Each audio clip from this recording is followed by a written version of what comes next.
Alright, so I'm going to show how to disassemble a Lenovo IdeaPad model 13015AST.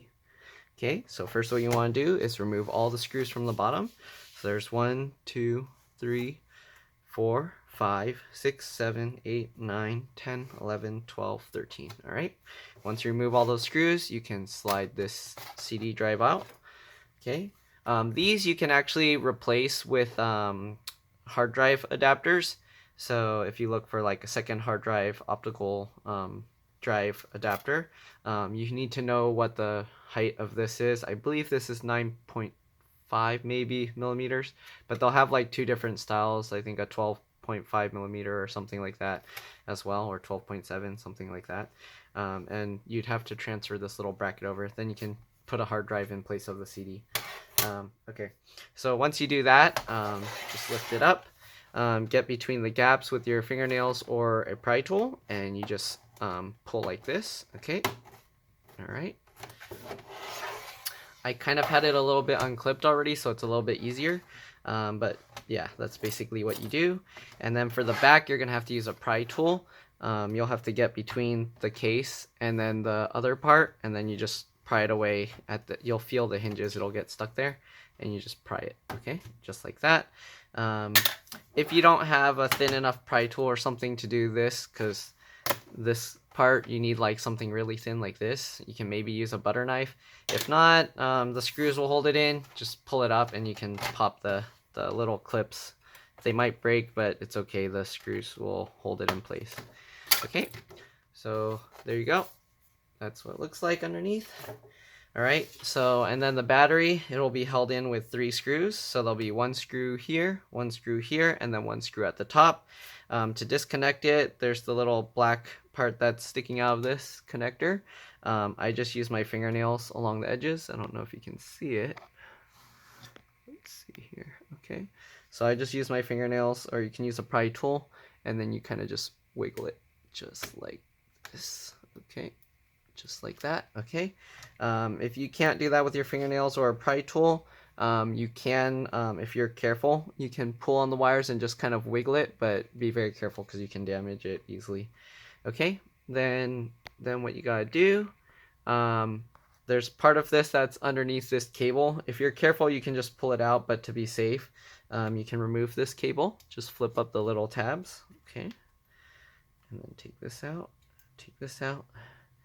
and then you can just get this and slide it out. Okay, usually after I remove the battery, I like to hold the power button for a bit just to drain any power. So when you open this, because there's less support for the hinges, just open it slowly and carefully. Okay, and then you don't have to open it all the way, but just hold the power button down for a few seconds just to drain any power. Okay. Alright, usually if you're changing the hard drive or the RAM, you don't need to worry about draining the battery, but to be safe, since I'm going to be taking everything out, it's a good idea to do that. Okay, make sure the hinge screws are tight. If they come loose, I've seen a lot of laptops where these kind of mounting systems where it's like plastic with a little bolt or something underneath, they'll break because they come loose. But yeah, so the hard drive, it's a 2.5-inch SATA. You can remove it. There's just 1 screw holding it down here, and then another one here underneath this Lenovo warranty sticker. But you can upgrade this to an SSD 2.5-inch SATA. After you take those, you can lift it at an angle and pull that out. And then there's also this separate adapter, so if for some reason something breaks, you can actually replace the whole connector here. Same thing with the optical drive. There's the cable just like the other one. Since I'm going to take the whole board out, I'm going to remove this end. Okay, just like that. Then you got this for the trackpad. There's a small connector, same thing, just lift the little latch up and then you can pull this out. Be careful with these cables, they tend to be fragile. Then you got the CMOS battery here connected to the board. Same thing, you just grab the little edges and wiggle it, and just keep wiggling it. Be patient, it'll eventually come out. If you pull too hard, you can break the connectors here. Okay, then you got the speaker, same thing. It was underneath the battery.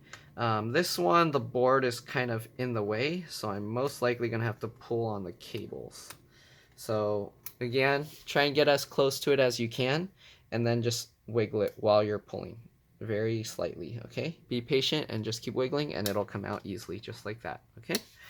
Then you got the RAM. So the RAM is a DDR4, and it's model, let's see, PC4-2666V, okay? So I'll leave the, actually I guess I'll leave the RAM out since I'm gonna, this one I have to change the charge port. So the charge port's soldered in, so if you need to replace that, you need to do a little learning for soldering. Yeah, if not, you can have someone do it because it's a little more risky. You might damage something else if you're taking the whole board out. Okay, then you got the keyboard connector here. So you just undo this latch, same thing. Probably better to take the fan out first. Then you got the wireless antennas, so just unroute them through there.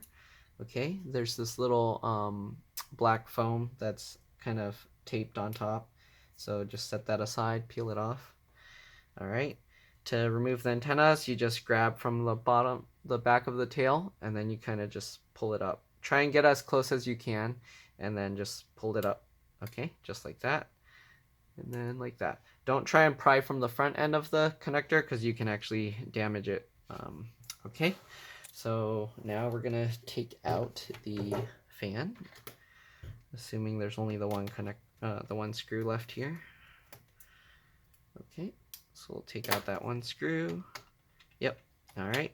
So the fan connector, same thing. Just get along the edges. Make sure you're getting under the edge of the connector and not the part of the board. And you just keep wiggling it and wiggling it and wiggling while you pull it. Okay. Keep doing that and it comes out, see, just like that. All right, so you can set the fan aside, and then the keyboard connector, I already unlatched it. Then you just push it out. If you can, use these little blue tabs to pull it. Okay, it looks like the wireless card's not screwed into the board, so I can leave that. So there's one more screw here holding the board down, it looks like. And I think that's the only other screw holding the board in place. So we'll do that, remove that one screw.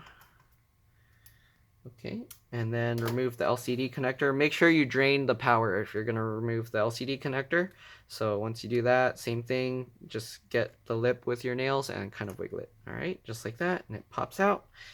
I think everything else is disconnected. When you lift the board out, just be careful. One thing I forgot to mention, if you're working with computers, ground yourself, touch something metal.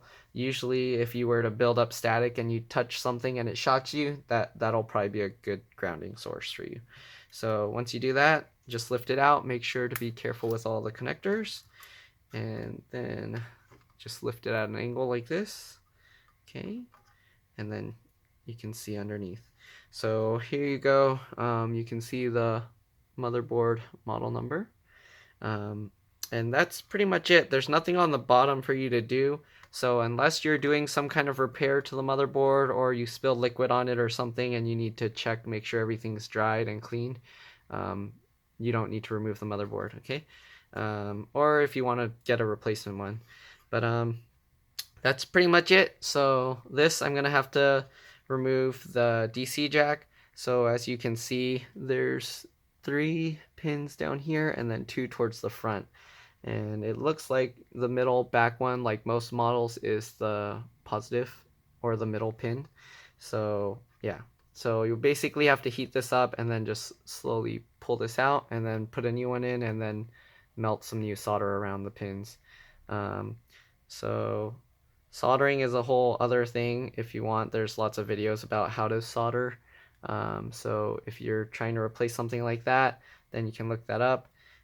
These require micro soldering and are a lot more difficult to do. So you'll probably need some special hardware to, special tools to be able to remove any of this. So hopefully you don't need to remove any of those. Usually if I need to get those replaced, I have someone I work with that does those. Okay, so thank you for watching. Hope this video helped. If it did, remember to like and subscribe because that'll help me. And thank you for watching. Bye.